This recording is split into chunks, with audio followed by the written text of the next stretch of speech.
What is up, guys? Welcome to another video, and today we are here for some Need for Speed 2019 related things. I've got my cup of coffee, so think of this as a coffee with Cam.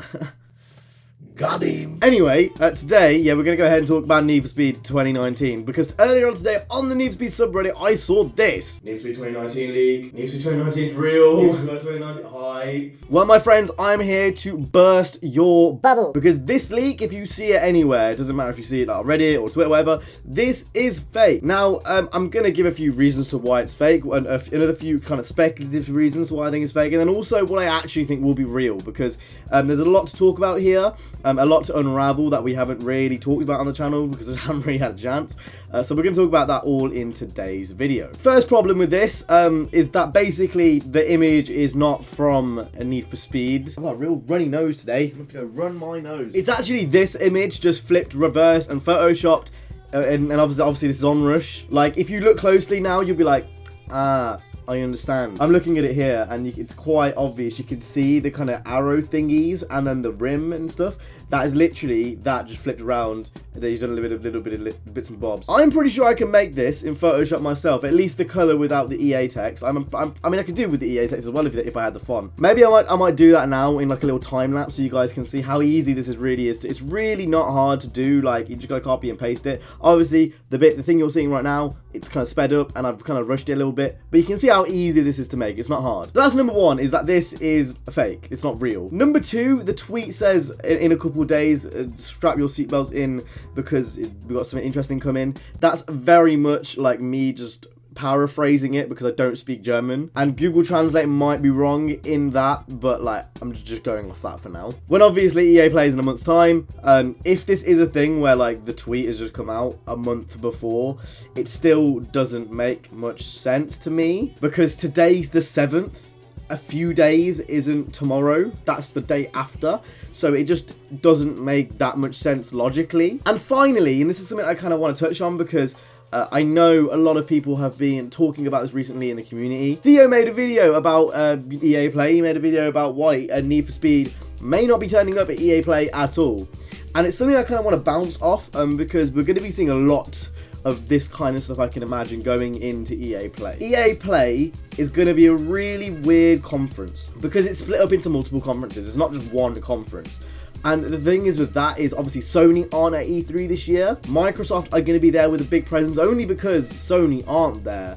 And I'm not even sure what Nintendo are doing. With next generation consoles coming like in the next few years, this E3 is probably going to be the first E3 where we see a bit of separation in brands. And it's probably going to be the first E3 where we see a lot less stuff. And that's really weird from my perspective because E3 has always kind of been one of those events where it's where everyone comes together for games, and this is kind of the one part of the year where gaming kind of takes over June. But I honestly think this year it's not going to be the case. I think with things like EA Play, things like PSX, with things like State of Play happening recently, I can see companies getting further and further away from announcing things at E3. As well as this, we usually get announcements now. So obviously you guys know, with previous Need for Speed teasers, we usually see something in May that's a bit more than just this. Obviously in 2015, we got that image where if you turn the brightness up, you got the cover car and stuff in the background. With Payback, we got the R34 with dust.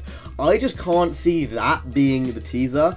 It doesn't give anything away, plus like it's literally, we've already debunked the fact it's from Outrun or Outrush or whatever, but like it just doesn't give anything away about the game. You know, at least with 2015 we saw an RWB Porsche 86 and cop cars. In Payback we saw mud and an R34, which is very much what that game was. I don't know, I just feel like if we would have heard something, it's gotta happen in the next few weeks, otherwise I just don't know if it's gonna be there at EA Play. Now this is all speculation, we don't know any of this for sure, but one thing I do know for certain is that this is not real. Even if this was real, like going off the points I've just made about the other two teasers, what is that trying to show? Purple neon? Like, it doesn't make any sense to me, really. Now, obviously, my ideal Need for Speed would be in Japan. And I think everyone kind of knows this. And even if Need for Speed 2019 is not in Japan, I will still shout for that game because that is the perfect Need for Speed to me. and I don't even know what that screams because it doesn't even look real. I don't know. It doesn't even look real. Right, I'm done ranting. That's Need for Speed 2019 stuff. It's been debunked. It's been theorized. That's it really. I've talked a lot about what I think about Need for Speed 2019 and what about I think is coming in the future for Need for Speed 2019. So I'll link that down in the description. I just want to like preempt this with this. I don't think Need for Speed is going to be in Japan. I think it will stay in America. I've said this before in previous videos, like from months and months away. I think it's too big of a leap for them to take. I think it's kind of one of those things. It's going to take big cojones to make that leap, and I just don't think they're at the point where they can place Japan in one of their games because they wouldn't want to do it injustice, if that makes sense. I'll stand by on record saying that Ghosts have not made one good game. Rivals was glitchy and messy, 2015 was glitchy and messy, and Payback was glitchy and messy. Now, although I did enjoy Rivals and 2015, and I enjoyed them personally, even though they had flaws, you know, constructively, they weren't good games. They had plot holes, they had so many things that need to be fixed in their progression, in their AI. But you know, like I said, with that being said, I still enjoy those two games. Hopefully, Ghosts can learn from Rivals 2015 and Payback to make something truly amazing, because I still believe they can. Like, they have a chance now, especially with Marcus Nielsen gone. If you guys didn't know that, again, I'll link a playlist down in the description that goes through all the Need for Speed 2019 news we know up to this point. But with Marcus Nielsen now gone, he was the head, he was the creative director of the last game. That's going to have huge implications for the game. Not only the direction, but the setting and the themes and the...